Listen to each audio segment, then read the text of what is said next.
Este é o podcast Sobre um Dizer. Eu sou a Cauana Mestre.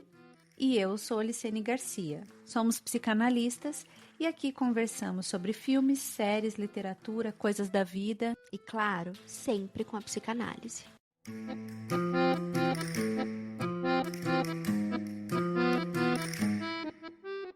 Você conhece o Lacan? Não. Lacan, para mim, era como se falasse, sei lá, caviar. E então ela diz, ele faz psicanálise com poesia. E aí eu começo uma análise. E minha analista vai pegando o que eu estou dizendo e, ao escutar, vai separando algumas palavras e me oferecendo elas de volta. Então eu vejo esse encantamento da palavra acontecer. Estou entendendo isso agora, estudando psicanálise, que é possível tratar alguém pela palavra, que é possível ser tratado pela palavra, sem alopatia, sem indústria farmacêutica, que o ato de falar, de existir para o outro, é uma forma de tratar como a gente está inserido no mundo. E esse é o meu arrebatamento. Esse é um trechinho de uma fala do Guilherme Terreri, que a gente também conhece como Rita Von Hunting.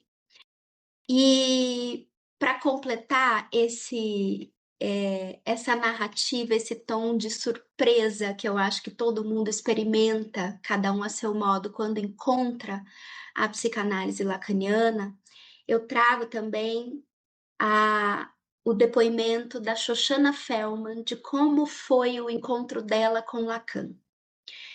Passei um ano sabático em Paris e segui o seminário de Lacan. 2 ou 3 meses antes do fim do seminário, assinalei minha presença para ele na saída de uma das sessões. Ele me convidou para jantar naquela noite, então se voltou para mim e disse: não consegui dizer coisa nenhuma hoje, mas trabalhei a noite toda.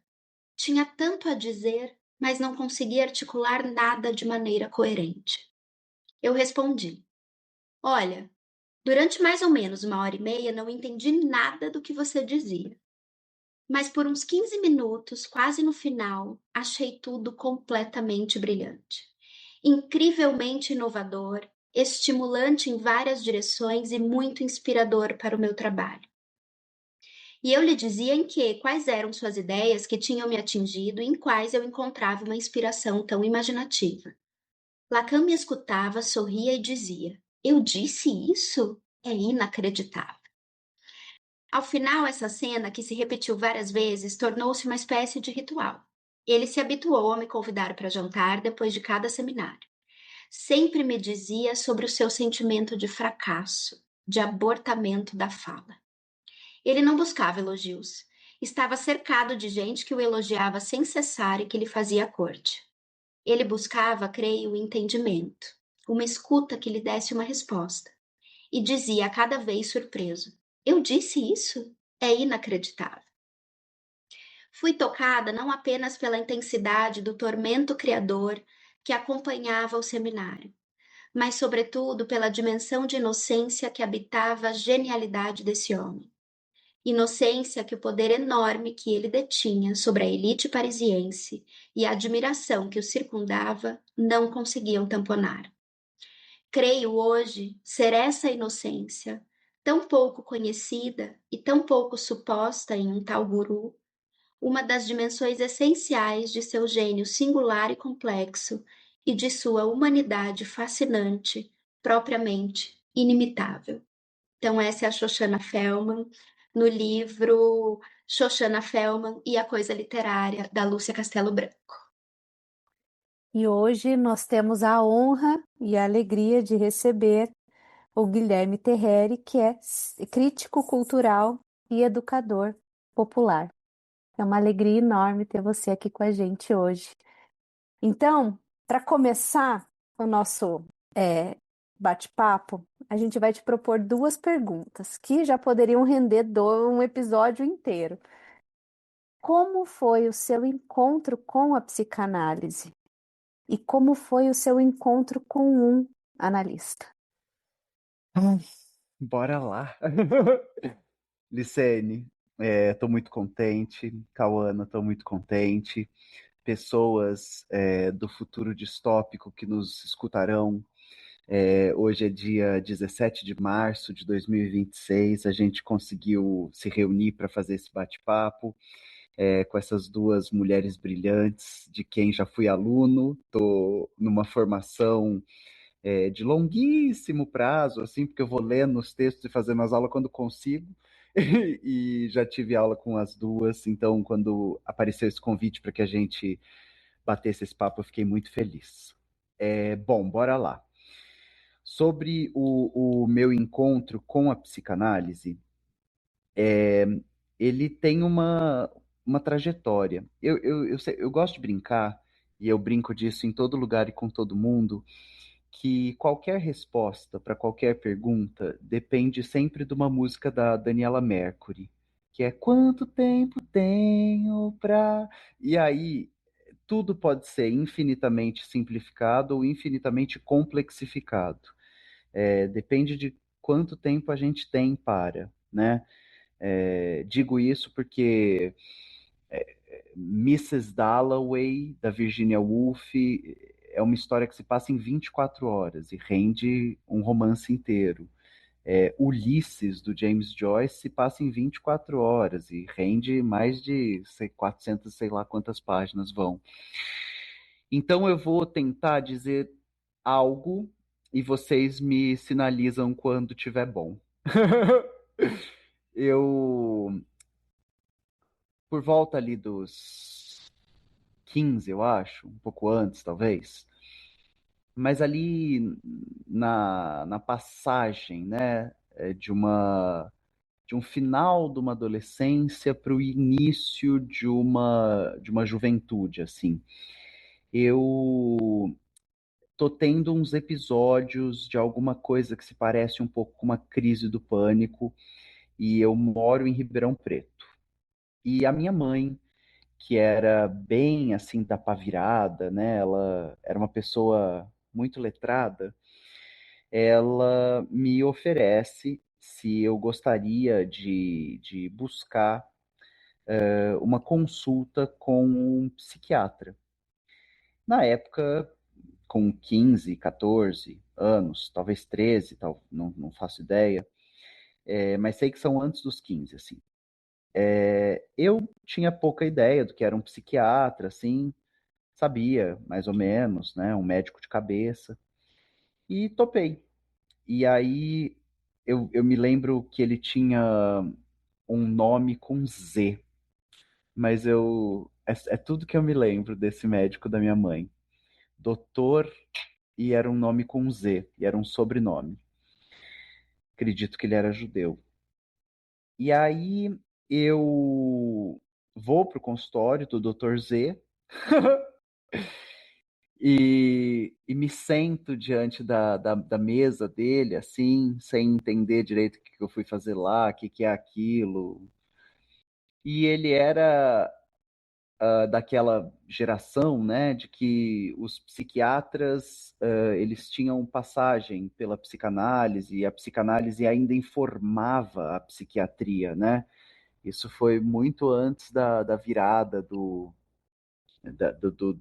novos manuais diagnósticos e dessa nova toada da psiquiatria medicamentosa. E ali, quando eu sento naquele consultório, esse médico, que era um senhor velhinho, assim, ele fica sentado olhando para mim. E eu fico sentado olhando para ele. E aí eu falo, tudo bem? Ele, tudo bem. E você? Eu falo, tudo bem também. E ele continua em silêncio. Aí eu falo, é para eu falar? Aí ele falou, se você quiser. E aí eu achei tudo aquilo uma loucura. Eu falei, bom, eu tô aqui porque eu tô. Não sei. Eu tô sentindo um aperto muito grande no peito.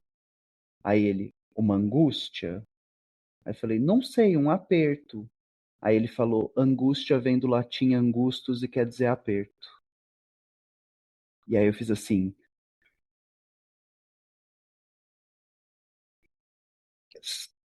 sim, uma angústia. E aí ele falou, me fala mais dessa angústia. esse foi o meu primeiro. Só que de lá para cá, né, passaram-se 20 e tantos anos.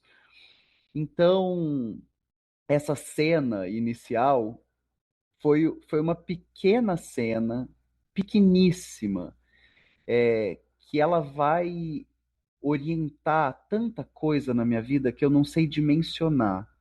Mas é essa capacidade de compreensão de que a linguagem tem uma dimensão na nossa existência que só os antropólogos sabem, só os críticos culturais sabem, só os psicanalistas sabem, que é nós somos seres de linguagem, né? Cada campo nas humanidades vai tentar explicar o que essa frase significa. Somos seres de linguagem. Então, é um mito que nos produz, é um tabu ou uma narrativa que nos organiza em grupo, é uma crença compartilhada que faz com que seja possível que a gente atravesse um momento de desgraça, ou então somos seres de linguagem e aí a linguagem faz com que o que era biologia passe a ser algo a mais, né? O que era um organismo passe a ser um corpo. A frase bonita do Lacan, que o corpo é presente da linguagem. Enfim, somos seres de linguagem. Esse encontro, primeiro, ele me dá um lampejo de que aquilo que a gente fala, se for verdadeiro, assim, se vier de um lugar profundo, se for numa acomodação específica, num setting específico, pode apontar direções, né, para tudo, não apenas para o tratamento do ser humano.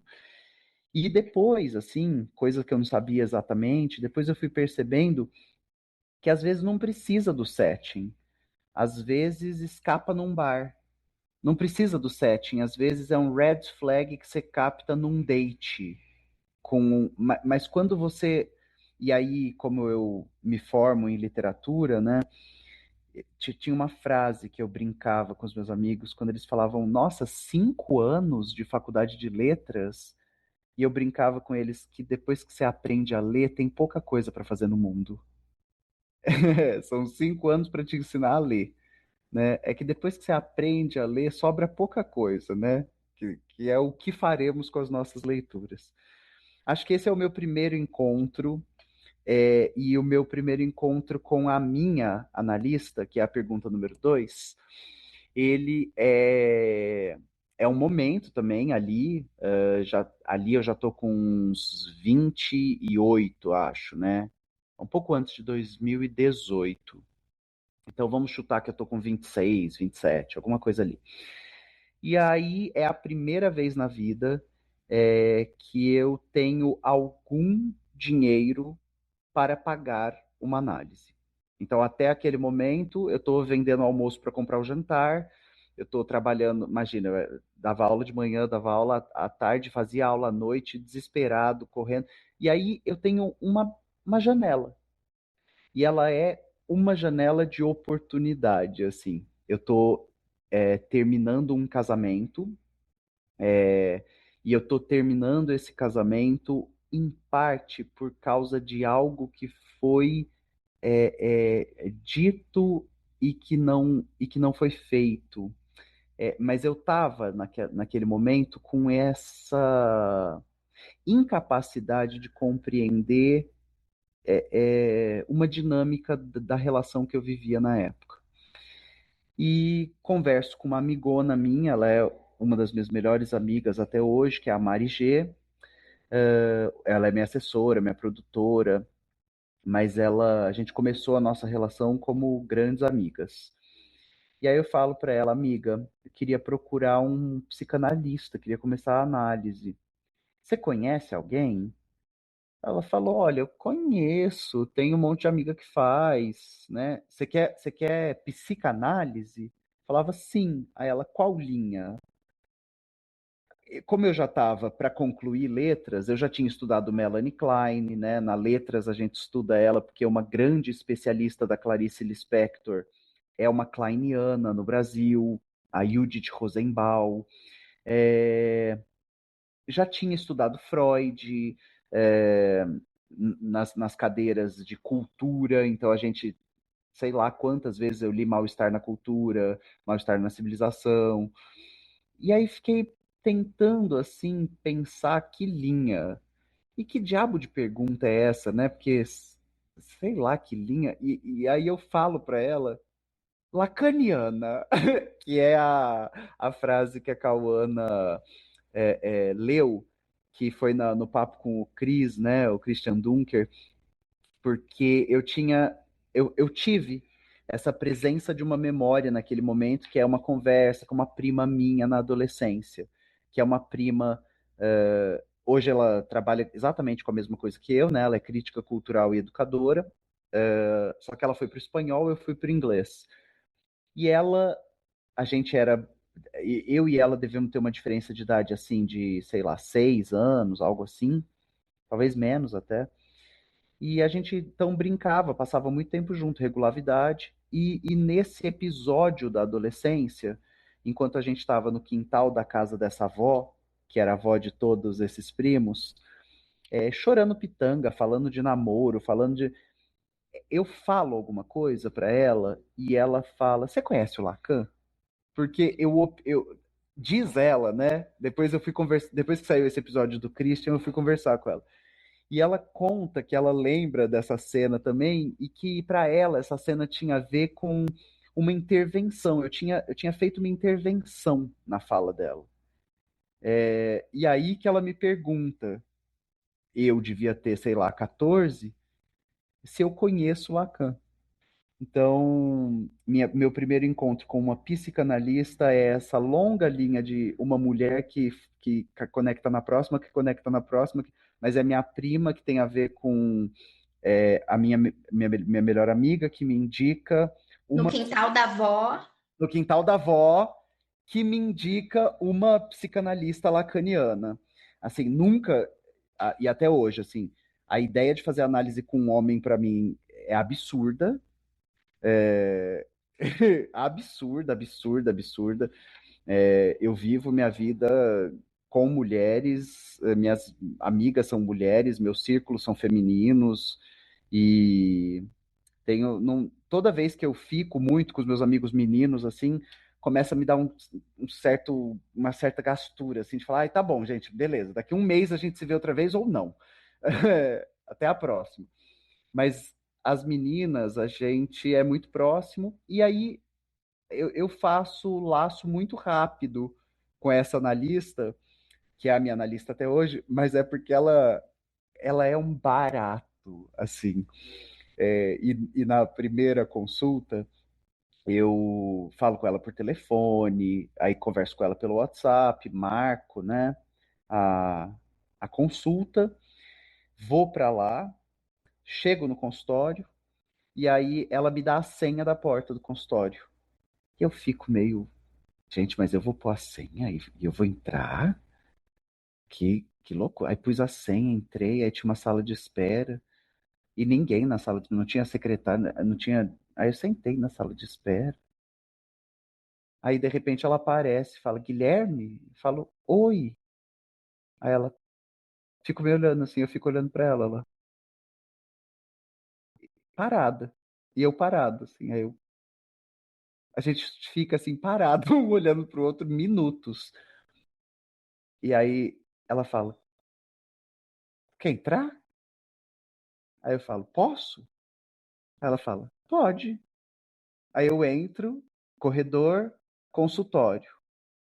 60 lugares para sentar no consultório. Sofá, poltrona, cadeira, mesinha, divã. Aí eu chego no setting do consultório e fico parado, olhando para ela. E ela parada, olhando para mim. E aí outros minutos passam. Aí eu falo, posso sentar? Aí ela pode. Eu falo, onde? Ela, onde você quiser. E aí sento tudo, a gente vai ter nessa primeira conversa, por que que você veio, piriri, parará, pururu. E aí no final, eu mesma coisa, assim, eu sem saber o que fazer, agradeço, cumprimento, falo, ai, valeu, até a próxima. E aí, quando eu chego na porta, assim, para voltar para o corredor, salinha de espera e sair, eu falo, ela se apresentou para mim com um apelido, né? Então, sei lá, vamos, Magê. Aí eu falo, é, Magê de Maria Geralda? Aí ela fala, Magê, e fecha a porta. E aí eu fico assim, ah, tá bom. E aí fui embora, voltei para casa, semana seguinte estava lá e tô nessa há quase 10 anos já. Porque acho que eu comecei em 17, assim. Acho que foi. Foi antes da pandemia. Então, 17, 18, tô quase 10 anos com esse trabalho de análise com essa analista. É tão bonito escutar isso, porque, né, se a gente vai escutando o percurso que você vai trazendo desde esse primeiro encontro com essa analista atual, tem a presença de um certo silêncio. E isso que o Lacan vai falar no seminário 19, que é justamente que alguma coisa da confrontação dos corpos, né, te deixa ali sem saber muito bem o que dizer, assim. Isso é muito interessante de observar que nos seus dois encontros é isso que se evidencia, né, nesse primeiro momento, assim. E acho que isso diz respeito a muita coisa, assim, porque com a palavra eu faço origami. Agora, fora da palavra, menina, eu me afogo. Então, quando não tem mais assim a palavra para usar, ou quando não é um momento de usar a palavra, eu sempre falo, então deixa eu redobrar minha atenção para ver o que vai rolar aqui, né? É, eu um pesadelo para mim, figurado, né? Eu nunca sonhei com isso, mas um pesadelo é não conseguir falar, não conseguir me expressar. Eu já fiz alguns trabalhos em outros países. Essa semana que acabou de passar, eu fiz uma entrevista com o Dieudonné, que é um ator, dramaturgo, encenador maravilhoso do Congo, que está refugiado, né, em Paris, e ele só fala francês. E o meu francês, assim, arranha a mesa. E aí me pego de novo nessa situação quando eu não posso falar, assim, não sei falar, não dou conta de falar. O que sobra?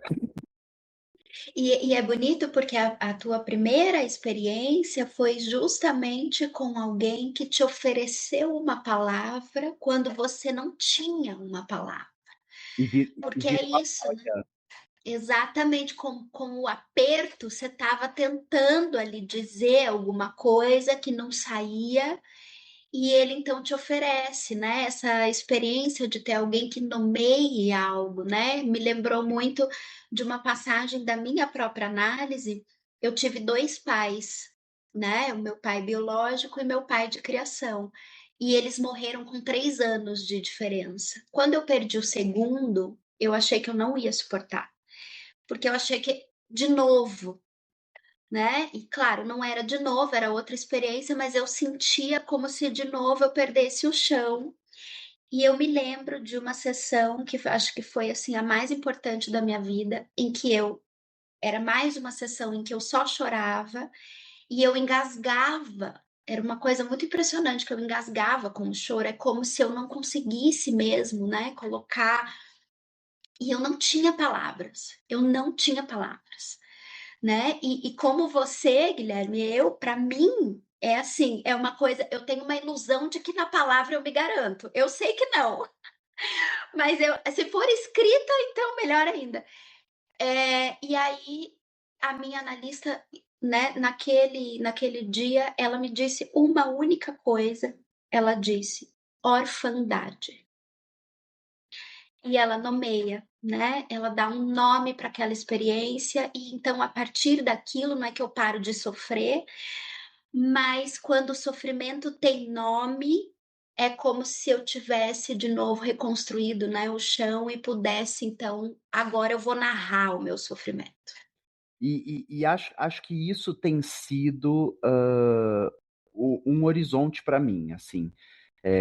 Eu tô com uma turma minha estudando a Adriana Cavareiro, que é uma filósofa italiana feminista. O livro dela, Olha, me narra-me, Filosofia da Narração, e ela usa duas bengalas ao longo de toda a obra, né, que são o pensamento da Hannah Arendt, a obra toda, em especial três volumes, né, da Hannah, e em que ela dialoga com a Karen Blixen, né, que é essa aristocrata dinamarquesa que viveu na África uma parte da vida dela. E aí a Hannah, citando a Karen Blixen, diz que qualquer sofrimento torna-se tolerável, né? Pode ser enfrentado, pode ser atravessado, se sobre ele for possível contar uma história. A Karen Blixen estava convivendo com populações de uma outra matriz cultural, né? Estava tendo contato com pessoas em África. O Dieudonné fala isso nessa entrevista que eu estava fazendo com ele, sobre como a tradição do tratamento pela palavra, de contar uma história para sobreviver, de contar uma história para dar contorno à dor, aquilo que a gente não consegue dizer, não consegue simbolizar, não consegue significar, como esse processo é fundamental para N mil culturas ao redor do planeta, né?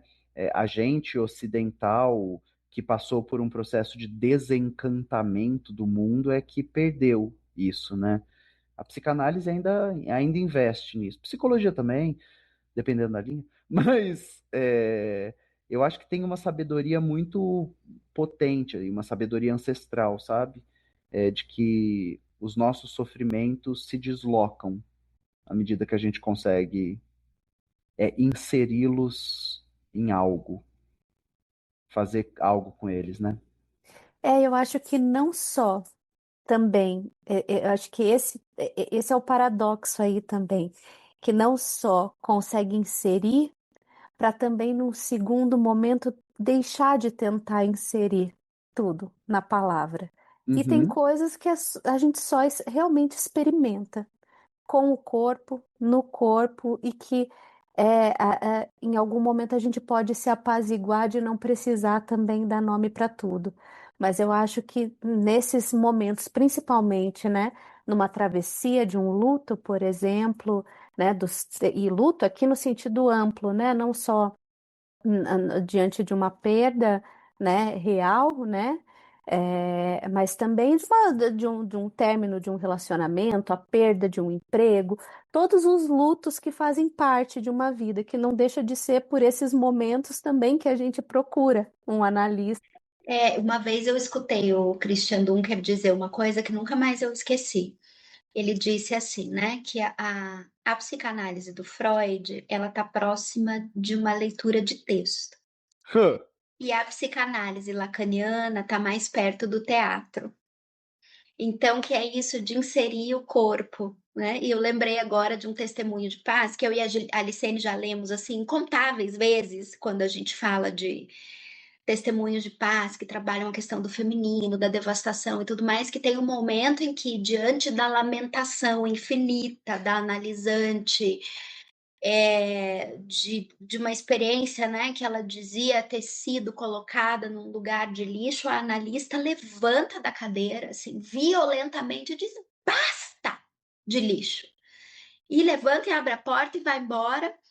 E tem algo, né, do movimento do corpo ali, desse basta que não é exatamente não é exatamente a palavra, mas o corpo dizendo e encenando algo. Lacan tinha muito isso, né? Ele derrubava a cadeira, caía, levantava. Então tem isso, né? De dar um corpo para o sujeito do inconsciente mesmo. Não, e quem descorporificou foi o Descartes, né? É a partir dele que a gente descorporifica. Antes isso, não, isso era um impropério, um disparate, um absurdo. Mente e corpo como uma dualidade, só a gente para inventar, quer dizer, né? Só quem nos colonizou para inventar isso aí. Sim. E falando de corpo, eu imagino que você já tenha contado isso muitas vezes. Como que surgiu a Rita? Como que foi seu encontro com a Rita? Tem também quanto tempo tem o Daniela Mercury, porque tem algo curioso aí que todo mundo que pesquisa drag fala um pouco sobre isso. Tem um cara, o Baker,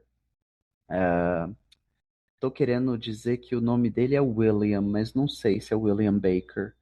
Vamos chamá-lo de Baker. E o meu, onde que tá o meu livro dele? Deixa eu ver se daqui eu consigo ver o nominho do velho. Drag, The Art of Female Impersonation. Não, não faço nem. Ah, tá. Não, tá muito longe para eu ver. E tá escrito Baker só. Mas não, não tem o primeiro nome do velho. Ele vai contar um pouco isso, que os e as artistas que fazem drag, eles e elas, de alguma forma, estão gestando essa persona há muito. Então, quando a gente corre atrás de uma gênese, de uma possível gênese para as nossas drags, nossa, vai voltando para cada lugar.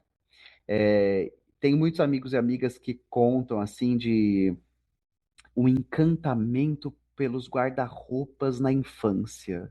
Então, os sapatos, as bijuterias, os lenços, as toalhas, tudo virava figurino. E o meu tá mais com algo do teatro. Tem algo do figurino, assim, eu lembro que lá na infância, mas essa infância ainda assim, prévia à alfabetização, acho que tinha algo do encantamento com figurino, assim, eu gostava de filmes pelas roupas, e amava ver coisa ligada com roupa. Tem uma história engraçada que na casa da minha avó, eu morei lá um tempo, minha avó tinha coleções e coleções de Barças. E minha avó trabalhava com texto, né? E então era o Google da véia. E aí eu fazendo trabalho de escola com essas Barças, assim, uma dessas coleções, quando você abria a Barça, as primeiras páginas tinham figuras masculinas e femininas. Você sabe do que eu tô falando, Licene? De vários povos. Eu tinha, né, em casa uma coleção da Barça, assim, na estante, era a coisa mais linda, aquelas Barças pretas, assim, e eu fazia pesquisa, escrevia no papel almaço, era assim que eu fazia os Sim, trabalhos de todos nós, a gente escola, isso super aí, é. se entregou E se agora. formou na Barça, né? É, Era aí, Google. é aí que começamos. E eu lembro que nas primeiras páginas tinham vários desenhos, assim, meio gravura, dessas figuras de homens e mulheres com essas roupas ao longo dos séculos em vários lugares. Então, quando você olhava bem embaixo da figura, tinha corte belga no século XIV, umas coisas assim. E eu lembro que eu perguntava para minha mãe, bem jovem, ela me contava isso também. Eu falava, mãe, por que que eles são diferentes? E aí ela começava a me explicar que a indumentária diz respeito. E aí depois ela ia entendendo, à medida que eu ia rejeitando a resposta, que eu estava perguntando por que que ele e ela se vestem diferente. Essa era a minha inquietação. Por que que tem um código de vestimenta separado para os seres humanos? Era isso que eu estava perguntando. E só que ela não escutava essa pergunta. Porque efetivamente o que eu conseguia formular, o que eu dava conta de formular, até que eu consegui formular o que eu queria, era por que que eles são diferentes. E aí ela tomava como diferentes de nós, diferentes ao longo do tempo, mas eu queria saber por que que ele e ela constituíam uma distinção. Você estava fazendo a pergunta sobre a diferença dos sexos, Exato, né? exato, exato. E incapaz de conceber que havia ali uma necessidade dessa diferenciação. É, e lembro então que essa é uma cena assim que fica para mim dessa inquietação com esse descobrimento do figurino e todos os filmes da infância, assim, quando eu penso, os filmes que me pegavam, me prendiam, tinham figurino. A Dama das Camélias, Elvira, a Rainha das Trevas, era sempre o figurino. E tanto é que todos meus amigos, quando a gente fala de filmes e nostalgia, todos falam A Lagoa Azul. Eu falo, mas eles estavam de tanga, o que que eu ia. O filme tinha nada pra mim, eu não extraía nada dele. Agora, em compensação, a Anastácia, do Rasputin, nossa. E assisti Doutor Zhivago, imagina, criança. Era isso, beleza. Então tem um certo encantamento com figurino. Eu começo a fazer teatro com 6, 7 anos de idade. Na escolinha que eu estudava tinha teatro.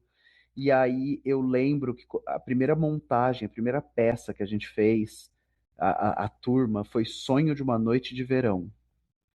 E eu escolhi a personagem que eu queria ser pelo figurino, assim. Então, talvez a Rita tenha começado ali, assim, como um encantamento de pesquisa de indumentária. Eu era maluco por isso. Depois foi se arrefecendo, ou não, mas ou foi se transmutando, se transfigurando. Mas a primeira vez que eu monto a Rita, é 2013, no Carnaval, então eu tô com 22 anos de idade. Já passei pelo teatro na escola, já fiz faculdade de artes cênicas, já me formei em artes cênicas, já fiz uma porrada de personagens femininas. E aí descubro uma série na TV, RuPaul's Drag Race, um reality show de drag queens competindo. Não fazia ideia do que era uma drag queen. Começo a assistir, e lá pro episódio 4, episódio 5 da temporada que eu tava vendo nessa época, era a terceira temporada, hoje já, sei lá, tá na temporada 18, eu, a ficha cai, assim, a chave vira de que uma drag é alguém que faz todas as atividades que existem nas artes da cena. Cabelo, figurino, maquiagem, canto, dança, texto, direção, atuação. É o show de uma pessoa só. E aí eu estava fora da faculdade de artes cênicas, desesperado para voltar a fazer alguma coisa. E aí eu falo, será? Será que tem alguma coisa aí para mim? E aí no carnaval, aqui em São Paulo tinha uma balada que não existe mais, chamada Hot Hot, perto de onde eu moro hoje, no Bexiga. E nessa balada, durante o carnaval, tinha uma noite das montadas, que todo mundo ia montado. E aí eu e os meus amigos pilhamos de ir, a gente estava assistindo o RuPaul, na última hora eles dão todos para trás, não vou me montar, não vou atrás de peruca, não vou tirar a barba. Eu falei, pois eu já tô, imagina, já preparei figurino, já comprei tudo, já e me montei uma amigona minha, Raíssa, que dava aula na mesma escola que eu dava aula nessa época, falou: eu me monto com você, bora! E aí ela se montou de drag queen comigo, foi maravilhoso assim esse dia. A gente se divertiu monstruosamente. Lembrei disso agora, não estava pensando sobre isso. A Raíssa hoje é casada com um homem e o marido dela é um homem trans. Nessa época, ele ainda não havia feito a transição, e nessa festa das montadas, ele vai montado de drag king. Já investigando alguma coisa, né? A gente que está na psicanálise tem um apreço muito grande pelo carnaval e suas fantasias. Mas lá, nessa festa, foi meu primeiro contato corporal, né? Já com o nome de Rita. Tinha vários nomes que eu queria dar para minha drag, mas acabei escolhendo Rita, assim. E esse foi o primeiro. E por que Rita? Ai, acho que de última hora, porque foi de última hora, foi assim, a minha alternativa escolhida era Yolanda Vara Santa. Tem uma foto de uma primeira montação, assim, tentativa de montação, eu e essa amiga, essa Raíssa, e fotografamos o nosso processo de montação, meu e dela, e aí, sei lá onde que essa foto tá, mas a gente nomeou a foto como Yolanda Vara Santa. Yolanda, porque eu amo esse nome, né? Eu acho que é um nome super importante para falar do Brasil também. É, tem a música do Ney, enfim, tem muita coisa. E por outro lado, e Vara Santa é o teatro que abrigou a resistência armada ao Pinochet no Chile. Teatro Vara Santa era onde os comunistas e os outros grupos políticos que queriam derrubar o Pinochet armazenavam armas e escondiam militantes. E fora que uma drag chamar Vara Santa é maravilhoso, né? Então esse era o nome. Só que aí, quando a gente se montou pela primeira vez, oficialmente, a minha amiga olhou pra mim e falou: Ai, amigo, a Raíssa, Yolanda Vara Santa é muito caricato. Você ficou tão pin-up com esse. Aí eu falei: Ah, então vamos chamar alguma coisa Von Teese, por causa da Dita Von Teese. Aí ela falou: Ai, vamos, vamos. Aí fiquei pensando. Entramos no Uber, assim, já estávamos indo para ou táxi, sei lá o quê, ou o carro do então amigo dela, que hoje é o marido dela. E aí, no carro, eu falei, Rita, por causa da Rita Hayworth, e Von Teese não, vai ficar muito igual da Dita, ninguém vai me achar nas redes sociais. Vamos pôr Von Hunt, que é uma gíria LGBT é tipo desgramado. É alguém que você odeia e ama ao mesmo tempo, assim. E aí ficou Rita Von Hunt. Não, e a Rita, a gente estava falando, eu e a Alice, ela é um acontecimento, né? Ela aconteceu. E para quem escuta e vê, realmente assim, é uma presença muito fascinante que É, você constrói com ela. tem uma pesquisa ali que eu fico muito orgulhoso do trabalho de ator, assim, e desse trabalho de é, alcan- alcançar uma nova voz, uma nova gestualidade, uma outra partitura corporal, o movimento das mãos, as expressões faciais, a forma com a qual o discurso é construído, a pesquisa também de cabelo e figurino, né? Que eu estou sempre contando uma piada a cada montação, assim. Nem todo mundo pega, mas quando a galera pega, é maravilhoso, assim, quando eles entendem o look daquele episódio, por que que aquele tema usa aquele figurino. E acho que a galera, de alguma forma, se fez laço. Que a Rita te ensina? Porque te escutando parece que, sabe, a, a- o texto do Freud do Infamiliar? É quase como se fosse uma relação de intimidade também que você carregasse com a Rita. O que que ela te ensina? O que que você reconhece?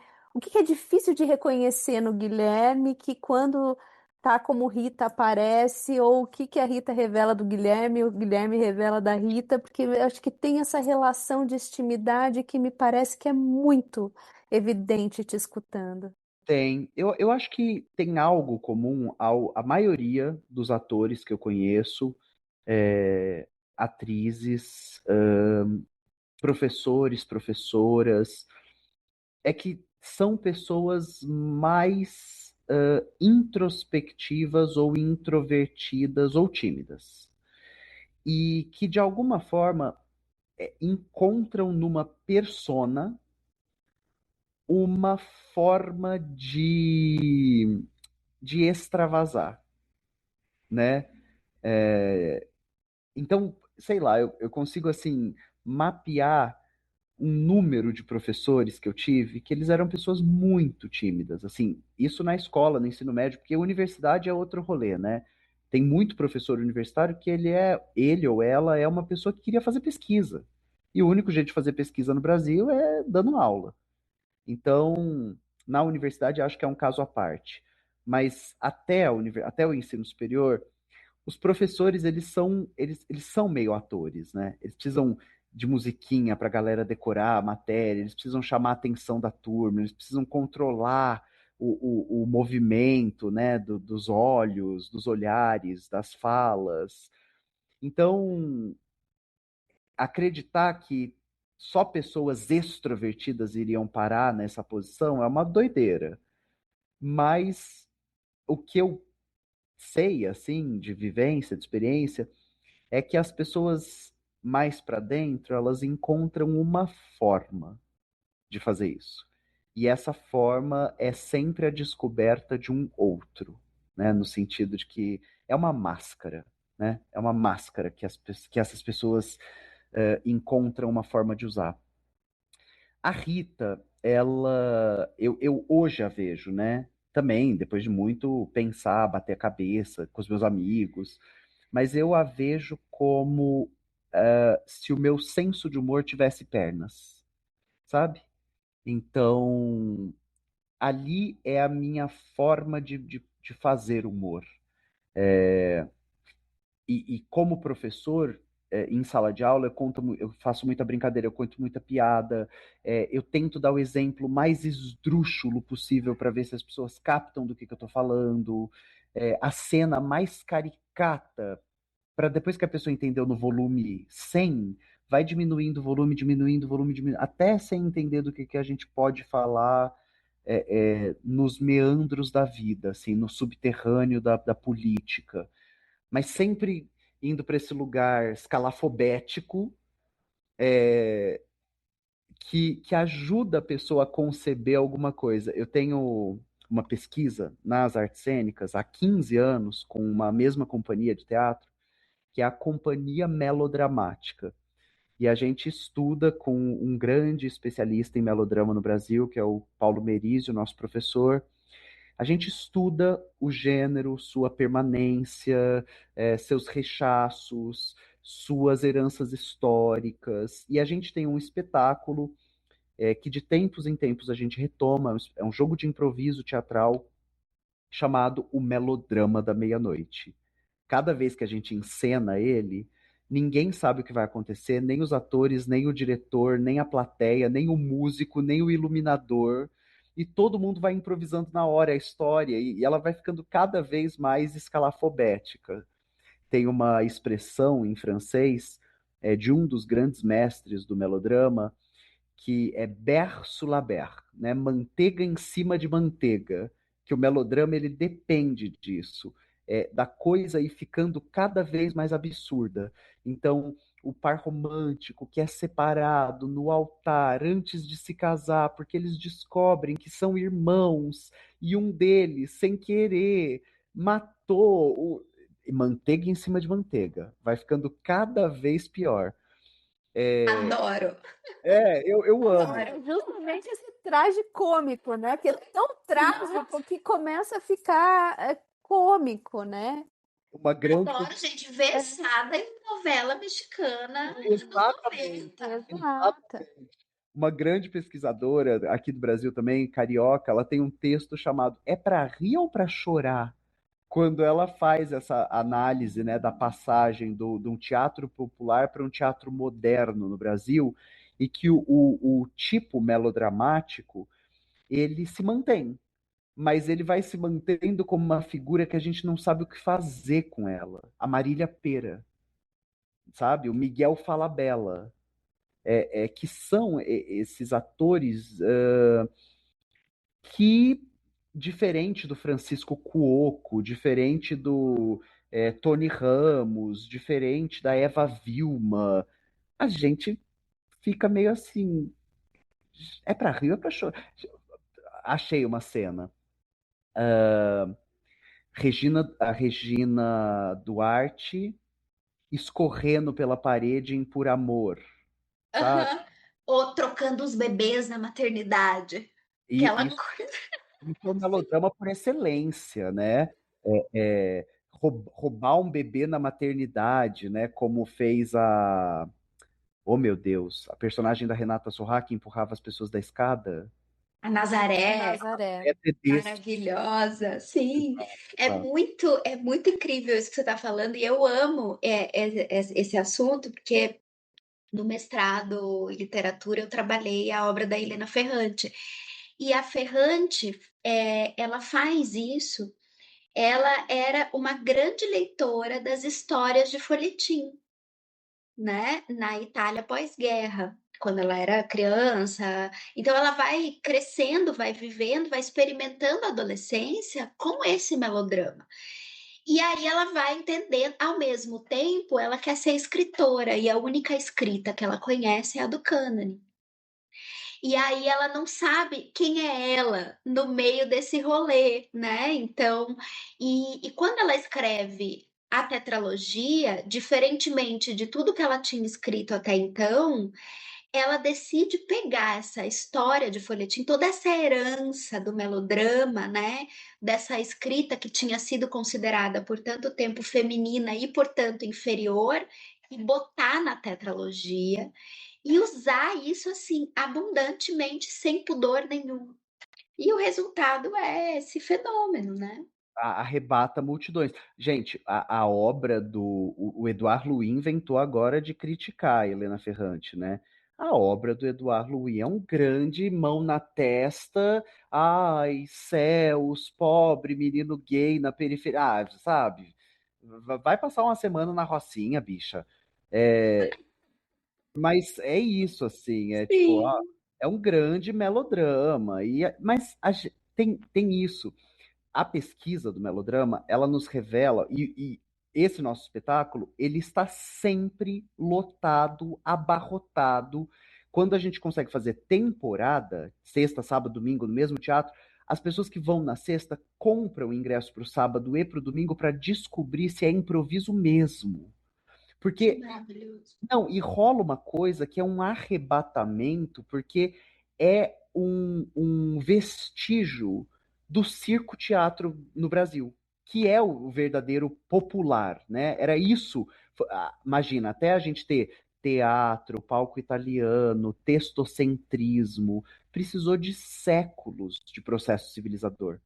O teatro brasileiro, por excelência, ele era feito por vedete e palhaço, por mágico e equilibrista, e ele ia para os rincões do Brasil, ele ia para o Brasil profundo com uma peça por noite, que os atores, as atrizes, descobriam o que iam encenar testando com um termômetro público. Ah, esse público gosta de chorar. Esse público gosta de rir. Assuntos picantes pega. Ó, teve um escândalo político na cidade. Então a peça ia sendo construída em loco, assim. E a cultura, né? Os estudos culturais eles nos falam que a cultura é memória. Ela é um longo processo de acúmulo, de tradição, de ruptura, de tradição, de ruptura, e esse teatro, quando as pessoas podem encontrar com ele outra vez, seja nos Rebeldes no SBT, seja na Nazaré Tedesco na Globo, as pessoas encontram um elo perdido.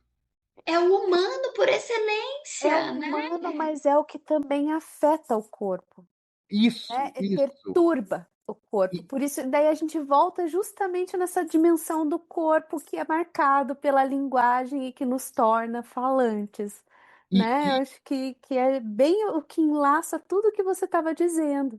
e acho que o exercício melodramático, o meu, né? Não sei o dos meus amigos, a gente não conversa exatamente sobre isso no grupo de estudos, mas o meu exercício melodramático, hoje eu não tenho dúvida de que ele é sublimatório. Porque eu sinto o mundo com uma intensidade, assim, que se eu não fizer algo com isso, não tem futuro para mim. Assim, eu parei o canal porque Gaza me destruiu. Eu não conseguia mais dar notícia para as pessoas, explicar coisa. Não, eu ainda estou tentando me recuperar do fato de que o mundo viu um território ser dizimado e não fez nada. E agora é o Irã, e o Congo está de novo, e enfim. Eu sinto com uma intensidade, assim, com uma violência, e eu encontrei um jeito de fazer algo com isso, que é fazer um melodrama, sabe? E aí, enquanto eu puder rir da minha desgraça íntima, ou torná-la uma mão na testa que escorre pela parede, tá tudo bem, Uhum. sabe? Eu consigo montar nela. Sim, maravilhoso. Você, a Alicene, acho que você não viu, mas você assistiu, Guilherme, Hamnet? Aham. Eu estava conversando com uma amiga e ela é escritora, brilhante, uma pessoa que eu admiro muito, mas ela estava dizendo do quanto para ela não tinha funcionado, porque ela sentia que eles forçavam uma emoção. E, gente, mas eu tô aqui para isso. Eu tô aqui para isso, sabe? Se eu não sentir isso, que é como você, parece que é como se todas as coisas que estão mudas, elas pudessem fluir como a corrente de um rio, assim, né? Então, nossa, foi para mim foi uma coisa porque toca no meu medo, né, primordial, no quanto isso já foi matéria da minha vida, da minha análise e tudo, que é o medo da mãe, né, de perder o filho.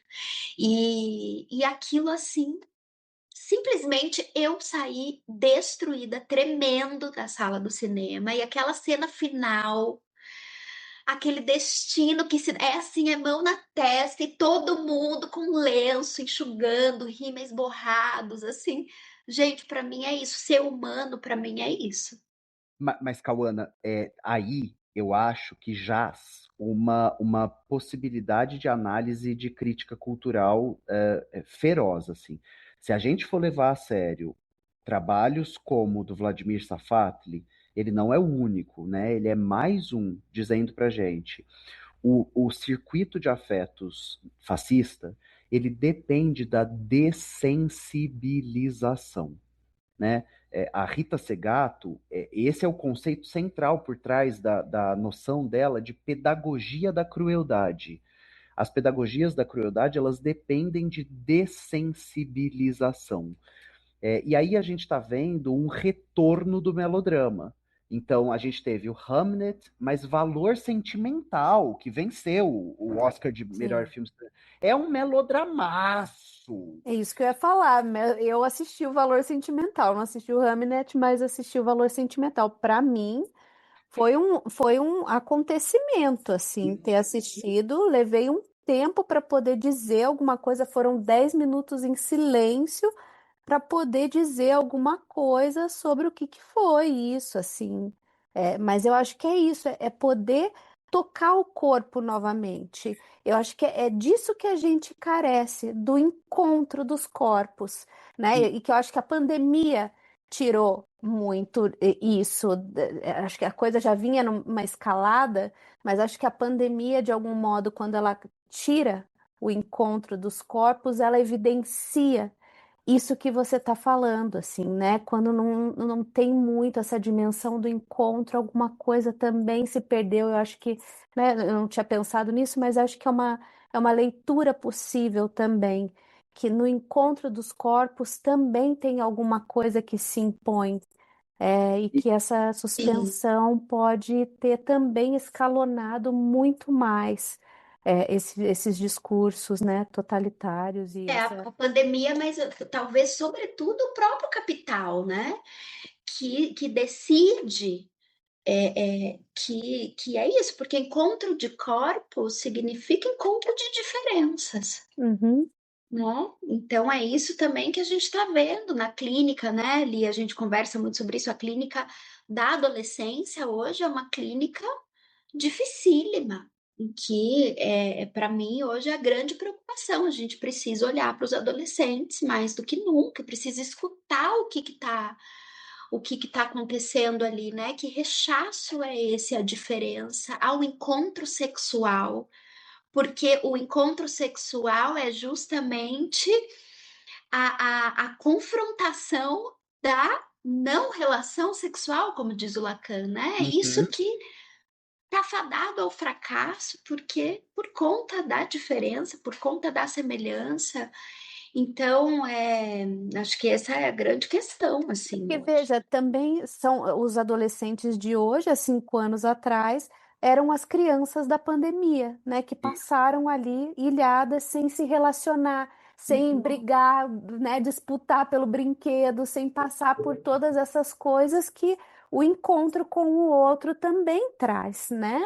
E eu tenho pensado muito sobre isso, sobre nessa aposta dessensibilizadora, que ela é a matéria social que a gente tem agora, ela é o projeto de governança, ela é o imperativo do circuito de afetos, só que como nenhuma situação aponta sentido único, né? O sentido ele vai resultando da disputa social, esses movimentos de, por exemplo, jovens torturando animais e filmando e transmitindo, e são torturas assim que os nossos filmes de terror levaram décadas para imaginar. Então, colocar um cachorro vivo num liquidificador, colocar um animal vivo num micro-ondas. A gente está falando desse nível de tortura animal e dessa juventude que está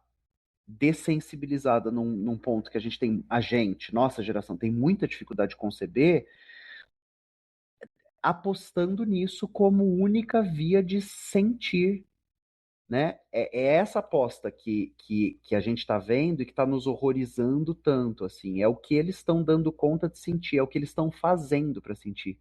É o caminho que eles estão escolhendo, ou estão sendo guiados, ou estão acabando indo parar na contramão da dessensibilização que a gente está atravessando, né? Muito bom, de fato, né? E na clínica da adolescência a gente tem um grande fenômeno que é a automutilação, que é também isso, é uma tentativa desesperada por ato, né? Num ato que rompe, de dar algum contorno para isso que não tem simbólico para dar conta, mas é uma tentativa de tratamento, né? Perturbada, mas sim, de sentir realmente algo no corpo, né? Pesamos. Conversa foi longe. Mas foi maravilhoso te escutar, Guilherme. Meu Deus. Obrigada mais uma vez por Nossa, eu ficaria conversar mais 2 horas. com certeza. Faria um episódio de 2, 3 horas. Eu que agradeço, gente. Foi muito bom conversar com vocês assim, né? Porque assistir vocês como professora, já assisti e amei, mas conversar com vocês como colega e amiga foi bom demais. Sim, Bom bom demais. demais.